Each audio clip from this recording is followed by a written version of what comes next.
नमस्कार, आप देख रहे हैं भोजपुरिया न्यूज दर्शन। खबर है रोहतास जिले से।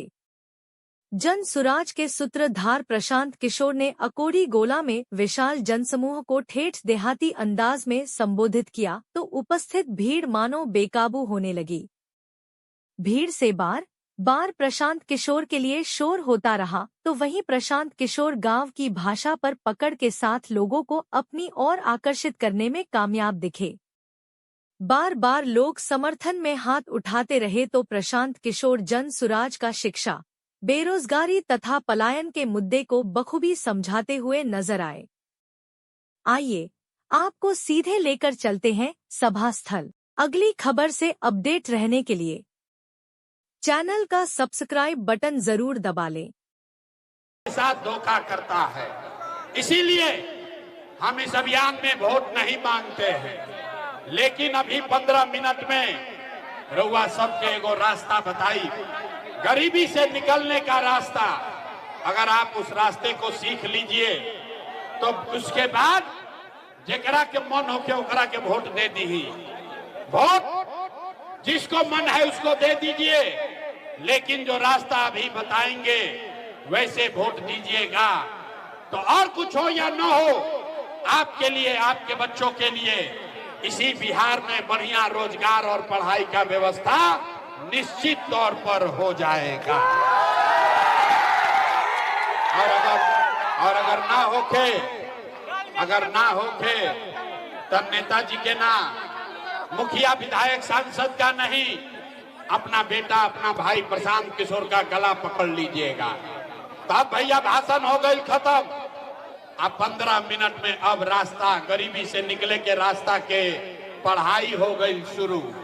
अब 15 मिनट तक कोई आदमी आपस में बात नहीं करेगा, कोई नारा ना लगी, ताली नहीं बजेगी। 15 मिनट में आपसे 3 गो सवाल हम पूछेंगे। 3 गो सवाल पूछो, होकर हाथ उठा के हाँ या ना कह के रउआ जवाब देवे के बाद। और अभी 15 मिनट में रउआ ये अपना आंख के सामने दिखी कि बिहार में गरीबी, बदहाली, परेशानी का कारण क्या है और इससे निकलने का रास्ता, उपाय क्या है। बात समझ में आई तो जन सुराज से जुड़ जाए के बाद, और ना समझ में आई तो जौन नेता, जौन दल, झंडा अच्छा लगता उसके साथ चली। अब 15 मिनट तक सारे लोग ध्यान से सुनेंगे और सवाल का जवाब हाथ उठाकर देना है। हाथ काहे उठावे के बाद? हथवे में सब दम बारे भाई। यही हाथ से जेकरा के बटन दबा दे कोई जैसे राजा पैदा हो गई। अब हुआ हो गई। अब शांति से जैसे पढ़ाई होला वैसे सीखे के बाद सारे लोग एक बार जरा सोच के बताइए, आपके गांव पंचायत में और कुछ हो या न हो, आपके लिए, आपके बच्चों के लिए बढ़िया पढ़ाई, रोजगार का व्यवस्था होना चाहिए कि नहीं होना चाहिए? बात तो सबके उठावे के पड़ी, न तो बात आगे ना बढ़े। हाथ उठाकर बोलो भैया, रोजगार पढ़ाई होके के चाहिए कि ना? जोर से बोलिए, होना चाहिए कि नहीं होना चाहिए? अरे भाई, डिहरी के जनता कितना समझदार है, हम ना सिखाएंगे। यहाँ आए हुए सारे लोग, आप चाहे पढ़े लिखे हैं या अनपढ़, हिंदू हैं या मुसलमान, अगड़े हैं या पिछड़े, अमीर हैं या गरीब, महिला है या पुरुष, युवा है या बुजुर्ग, सब आदमी कहल है कि ना भैया और कुछ होके चाहे ना, हमने के रोजगार और पढ़ाई जरूर होके के चाहे। इतना बात तो सबके बुझाता। आपको मालूम है कि अगर आपके लिए, आपके बच्चों के लिए पढ़ाई, रोजगार हो जाए तो कोई मुखिया बने, कोई विधायक बने, लालू बने, नीतीश बने, मोदी बने, प्रशांत किशोर बने, अगर आपके बच्चे के लिए पढ़ाई, रोजगार हो जाए तो आपका जीवन सुधर जाएगा। आपको दिखाते आपके बदहाली का कारण। सारे लोग एक बार जरा अपन अपन लइकन के चेहरा याद कर लीजा। सब आदमी अपने अपने बच्चों का चेहरा याद कीजिए और अपने बच्चों के नाम पर एक बार ईमानदारी से बताइए, आप में से किसने जीवन में एक बार भी अपने बच्चों के लिए, अपने बच्चों के पढ़ाई रोजगार के लिए वोट दिया है? देखिए अपना इलाका के लोग के हालत देखी, चुप जैसे बुझाता कि बिजली के करंट मार देलो। अभी कितना जोर से बोल ली हाँ कि भैया पढ़ाई या रोजगार होके के चाहे। अभी माइक दे दी ही आधा आधा घंटा आदमी भाषण दिहन, कोई लालू के गरियाई, कोई नीतीश के, कोई मोदी के, कोई कांग्रेस के, कोई मुखिया को, कोई विधायक को। अरे मेरे भाई, आपने तो आज तक अपने बच्चे के लिए, अपना बच्चा के पढ़ाई रोजगार खातिर वोटे रुआ ना देनी तो दूसरा के दोष काहे के देता नहीं। अब कोई खड़ा होके कही कि भैया एकर का गारंटी बा कि अपना लइकन खातिर वोट दिहल जाई तो हमनी के रोजगार पढ़ाई मिल जाई। हमनी के तो बिहार में सब नेता के वोट दे के देख लेनी जा, आज तक कुछ ना मिलल, तो एकर का गारंटी बा कि अपना लइकन खातिर वोट दिहल जाई तो रोजगार पढ़ाई मिली? बिल्कुल इसका गारंटी है। वोट जिसको देना है दीजिए, लेकिन आपके बच्चों को पढ़ाई रोजगार मिलेगा ही मिलेगा। हमारा बात पर भरोसा नहीं करे के हर आदमी अभी 2 मिनट में जादू देखिए कि आपको और आपके बच्चों को पढ़ाई रोजगार कैसे मिलेगा। दूसरा सवाल के जवाब देने के बाद सब आदमी सोचकर बताएगा, आज तक आपने जिस नेता को, जिस दल को भी वोट दिया, उन नेताओं ने आपका और आपके बच्चों का काम किया है कि नहीं किया है? नहीं किया है तो हाथवा उठा के बोले के बाद ना कि हाँ, नेताओं ने आपका काम किया है कि नहीं किया है? हाथ उठाओ भाई, हाथ उठाकर बोलो किया है कि नहीं किया है। सोच कर बोलिए किया है कि नहीं किया है। नहीं किया है ना, नहीं खंजक कैले ना। अब पलटे के नहीं खे, अब जादू देखी। अब हम गिनवावे शुरू करतनी, सही बात बोलो तो सबके हाथ उठा के हाँ बोले के बाद, गलत बोलब तो ना बोल दे। 2 मिनट में दिखी जादू दिखेगा कि आपके बच्चे को पढ़ाई रोजगार कैसे मिलेगा। पूरा बिहार में डिहरी, सासाराम, शाहाबाद में बहुत सारे लोगों ने 5 किलो अनाज के लालच में मोदी जी के भाजपा के आदमी वोट दे ले बा।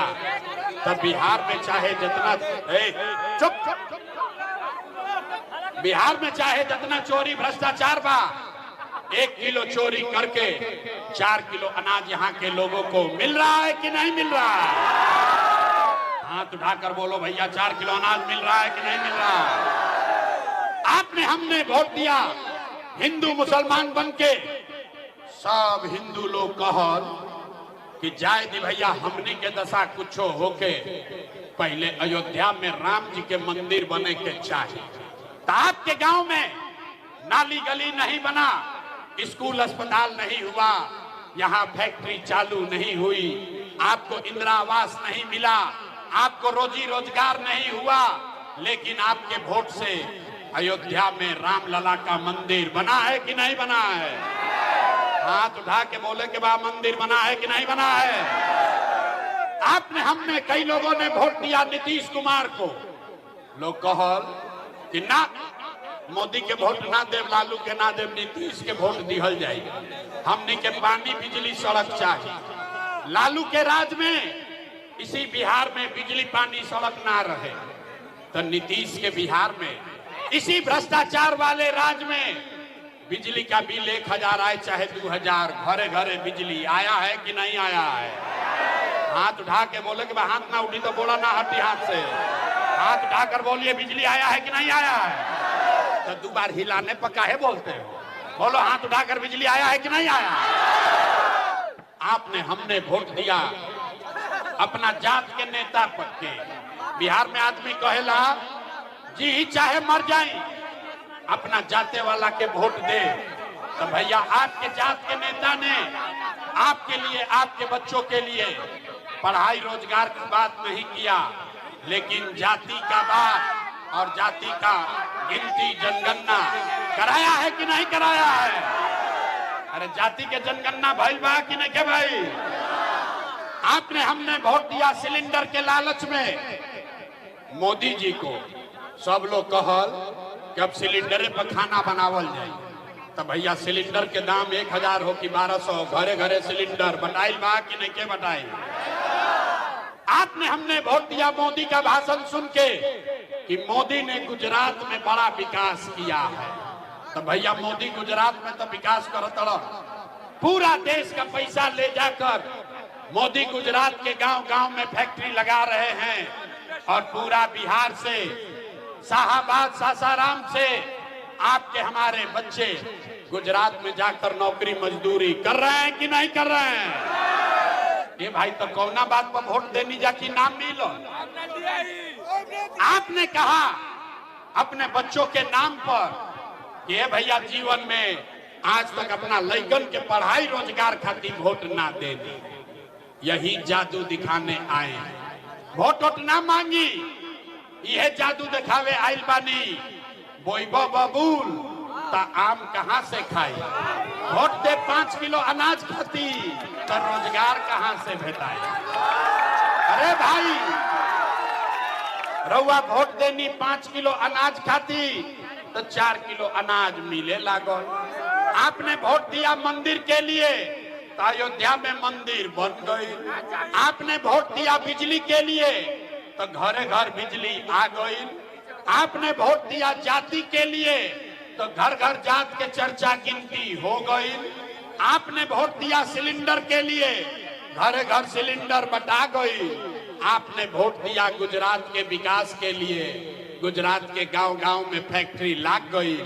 आपने अपने बच्चों के पढ़ाई रोजगार के लिए वोट नहीं दिया, इसीलिए पूरा बिहार के लइका अनपढ़ मजदूर बन गईलन।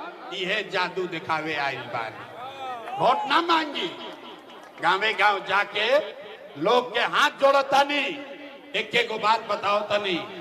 अरे मेरे भाई, अगर आप अपना और अपने बच्चे का चिंता नहीं करोगे तो दुनिया में कोई दल, कोई नेता राउर चिंता ना करी। काहे करी भाई? जब रउआ अपन लइका के चिंते नहीं थे तो लालू, नीतीश, मोदी, प्रशांत किशोर राउर लइका के चिंता काहे करी हम? अब अभी आपको एक अंतिम सवाल पूछेंगे, आपको दिखेगा आपके बर्बादी का कारण, और फिर गरीबी से निकले के एगो रास्ता मंत्र बताई। सारे लोग अंतिम सवाल का जवाब दीजिए, तनी सोच के बताई जा। और कुछ हो या ना हो, आपको अपने और अपने बच्चों की चिंता है कि नहीं है? हथवा तो उठाओ रे भाई। यहाँ के आदमी को हाथ उठाने में 2 घंटा लगता है। हाथ उठाकर बोलो अपने बच्चों की चिंता है कि नहीं है? है कि नहीं है? है। सबका सब झूठ बोल रहा। कोई नेता में दम नहीं थे क्या के कह दे रहुआ गांव में, रहुआ मुंह पर। हम आपको कह रहे हैं भरी सभा में, सबका सब झूठ बोल रहा। आपने कहा कि भैया हमनी के अपन चिंता बा, अपन लइकन के चिंता बा। मेरे भाई, हम 2 बरिस अपन घर परिवार छोड़ के 5000 गांव में पैदल गईनी। आज आपके बाजार में यहाँ आए हैं। रास्ता में अगर 100 गो बच्चा मिला है, आपके इलाके का 100 बच्चा अगर मिला, आधा से ज्यादा बच्चों के शरीर पर शुद्ध कपड़ा नहीं है। आप हमारे साथ अपना जिला के किसी गांव में चलिए, ज्यादातर बच्चों के पैर में हवाई चप्पल भी नहीं है। लोग से पूछा तो नहीं कि भाई अपना लड़का के का हाल कैले वालो, कम से कम एगो चप्पल काहे नहीं खरीदो। लोग कहता है कि भैया इतना गरीबी बा, इतना महंगाई, इतना भ्रष्टाचार बा, कहां से लड़का के कपड़ा पहनाई, कैसे पढ़ाई, कैसे आगे बढ़ाई। तो मेरे भाई, जिन नेताओं ने आपका और आपके बच्चों का ये हाल कर दिया कि रउआ लड़का के शरीर पर कपड़ा नहीं थे, पैर में चप्पल नहीं थे, बढ़िया खाए के भरपेट भोजन नहीं खे, लड़का बीमार पड़ता तो दवा डॉक्टर अस्पताल नहीं खे। उहे नेताजी 2 महीना के बाद हम वोट मांगे तो जितना लोग यहाँ आए हैं, ज्यादातर आदमी जाति के नाम पर हिंदू मुसलमान बन के 500 रुपया के लालच में लालू के डर से मोदी, अब मोदी के डर से लालू का नारा लगाकर मुर्गा भात खाकर 2 गो पाउच पीकर अपने ही हाथ से उस नेता को बटन दबा के राजा बनाओगे। कि बच्चा के लिए बड़ा चिंता बा। अरे भाई, अपना बच्चा के नाम पर झूठ बोल रहे हो तो आप नहीं भोगिएगा, आपका बच्चा नहीं भोगेगा तो कौन भोगेगा? हम मीठा बात ना बोली, बिहार के आदमी के सुधर ही के नहीं थे। हम इतना 3 बरिस से घूमतनी, गांव में जाइला पूछीला, ए भाई वोट के देले रहो, लोग कहता है मोदी जी को। सुनी बिहार के दुर्दशा के कहानी, लोग से पूछे वोट किसको दिए, बोला मोदी जी को। पूछे काहे, बोला मोदी जी का सीना है 56 इंच का। तो पूछने एकरा से का होई, लोग कहल कि भैया सब मियाँ जी लोग के मोदी जी मार के भगा दी हो, पाकिस्तान के 6 गो टुकड़ा कर दी हो। अरे मेरे भाई, ऐजा टिहरी के गांव में बैठ के रउआ लौकता कि मोदी के सीना 50 इंच बा कि 56 इंच, लेकिन आपन लइकन के, पूरा बिहार भर के लइकन के खैला बगैर सीना सिकुड़ा के 15 इंच भइल बा। रउआ नइखे लौकत तो कैसे सुधार होई? कैसे सुधार होई? ना हो सके। आदमी कहता कि भैया हमनी के विकल्प ना रहे, अब रउआ आइल बानी, जन सुराज आइल बा, रउआ आगे आगे चली, आपको हम लोग वोट देंगे, रउआ बिहार के सुधारी। हम रउआ के हाथ जोड़तानी, एगो प्रशांत किशोर के छोड़ी, अगर 10 गो प्रशांत किशोर आ जाइए तब भी बिहार का सुधार नहीं हो सकता है। जब तक आप नहीं सुधरिएगा तब तक कोई नहीं बिहार को सुधार सकता।